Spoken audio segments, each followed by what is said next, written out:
Hello and welcome to a little journal with me session. I actually did this on a very sunny morning and it was like 7 in the morning or 8, so the sun is like really direct, but I hope you enjoy this little cozy journaling session. To be honest, I haven't been using my Diarist journal as much as I wanted to, but hear me out on this because actually since I've been doing travel journaling again, which is undeniably my favorite type of journaling. I haven't really found any reason to return to journaling daily, or at least like having a space to do that regularly. And I feel like I'm always at a tug of war when it comes to journaling because it's like, okay, I want to journal or I want to share about my life or like update or document, but also sometimes it does feel like a chore. I think that's something that needs to be addressed. So I try to allow myself the time and space to just step away for a few weeks with journaling and just come back whenever I need it. That's why I have this habit of doing how do you say, it's like prep pages. Like for example, these pages have been there for weeks now and I just finally decide to go back to them.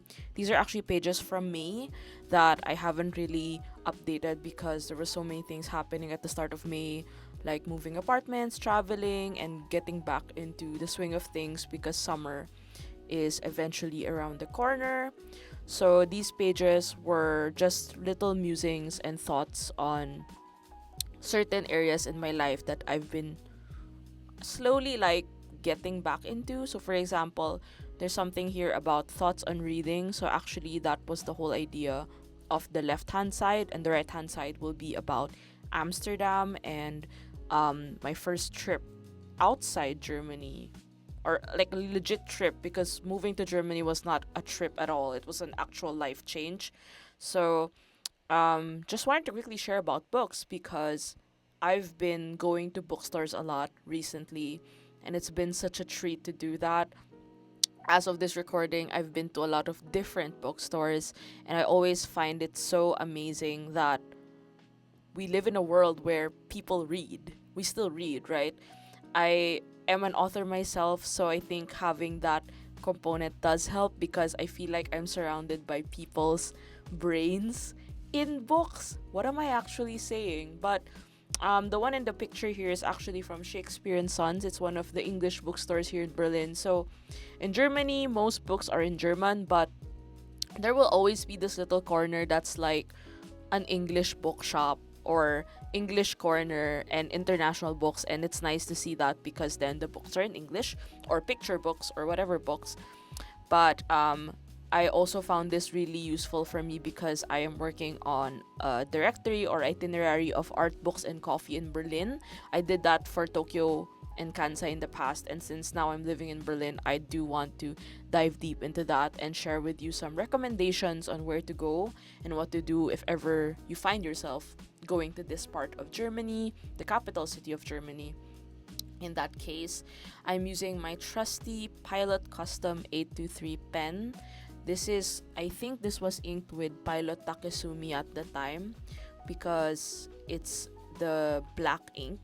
I really like it, but also I find that black ink is not my favorite ink.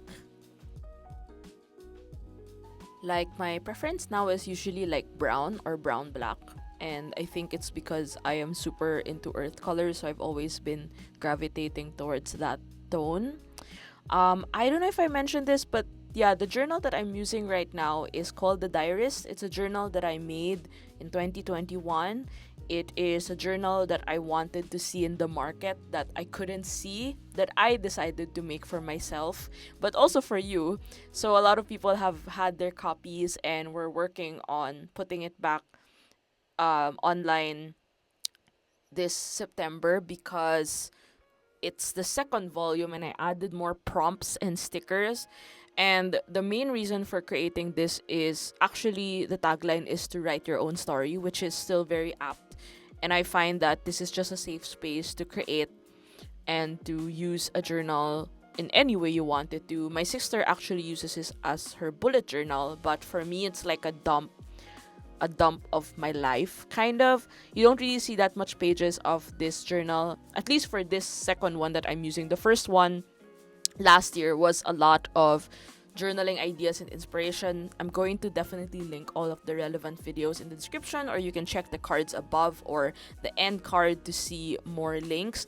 But this year it became more personal. So actually, if you want to view the flip through for the first half of the year, you can head to my Patreon, and it's available for, of course, the journal tier, because I figured that it might be, there are some things that I don't really like sharing, especially when it comes to journal pages, because some of my friends' faces are there, don't really want to, I want to keep their privacy a bit. So it's only available to my patrons, and I think I gravitated a lot more also towards journaling with photos, just because I found myself so obsessed with going to the drugstore. I should do a video about that soon, but it's now my new favorite way of printing photos without having to spend so much money, because technically printing a 4-hour print is 27 cents, and I have like 12 pictures inside, so I'm saving a lot by doing that. Because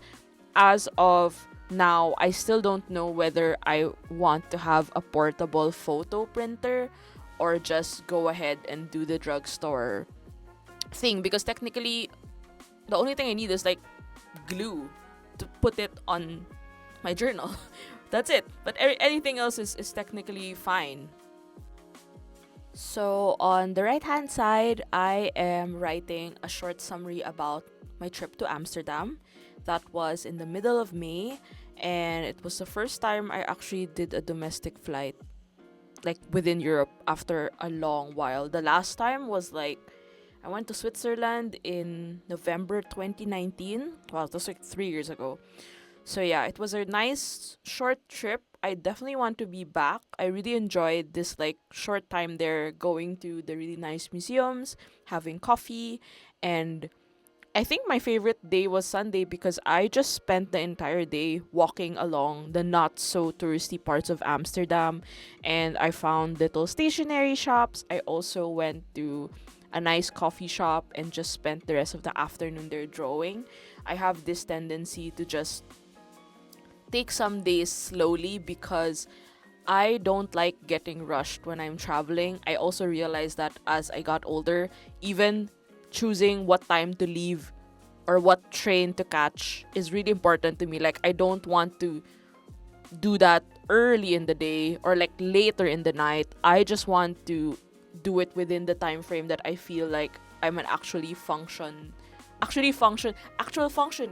human being, because that way I don't get so pressed for time, or like, you do some weird things when you're sleepy, right? Or your brain is just not in its 100%, and I don't really like the inconvenience of those things. So yeah, you learn this as you keep traveling, and that's what I've been learning this year, I would say. But either way, it was a nice little trip outside Berlin, and I definitely want to be back.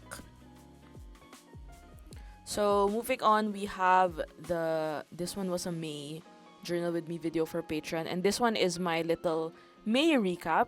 So I really had so much fun printing these small pictures that I ended up making it like my monthly habit to have to use this layout. I don't know if I will keep doing this, but I still do print photos, and this one was just nice because apart from putting the photos in, I also added accents that would match the entire color scheme, I would say. I think when you're starting journaling and you're honestly like clueless on how to make sense of things, this is a really great layout to try, because having the images there sort of give context clues as to what you want to write about. I think that's how it is for me, because it's so hard to try to rack.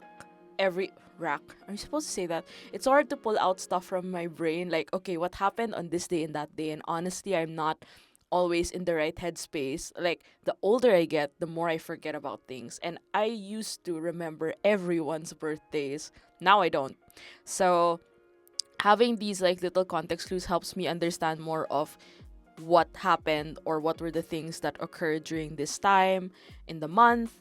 And also I like, as obviously I like drawing logos, so they were also added there for context purposes. And it's just a nice way to get in touch with all of the events and experiences and encounters. Oh, that was all letter E, that you've had throughout the month. If you don't have time to do like a full spread like this, which is 2 pages, you can always just do one spread or 1 page rather, or just have like maybe a photo a week. That would be also a great idea, because then you would have like, let's say 4 photos in a month or 5 photos, and that just generally sums up your month and you can write about it. It also doesn't have to be spread out like this. I'm just here like giving you options, but you can also do something where it's just like an Instagram grid kind of layout. I used to do that when I first started journaling. Like I would print out my Instagram photos and have them look like a grid, because that way it looks more cohesive and you just have to write out like bullet points or things, right? So yeah, generally this is how I try to do my monthly recaps. I still am doing it in this format. And again, if you want to check out the full flip through, you can head to my Patreon and be part of the journal tier to know more about that and to have a look into my copy of the Diarist for this year. Thank you so much for watching, and I'll see you on the next video. Bye!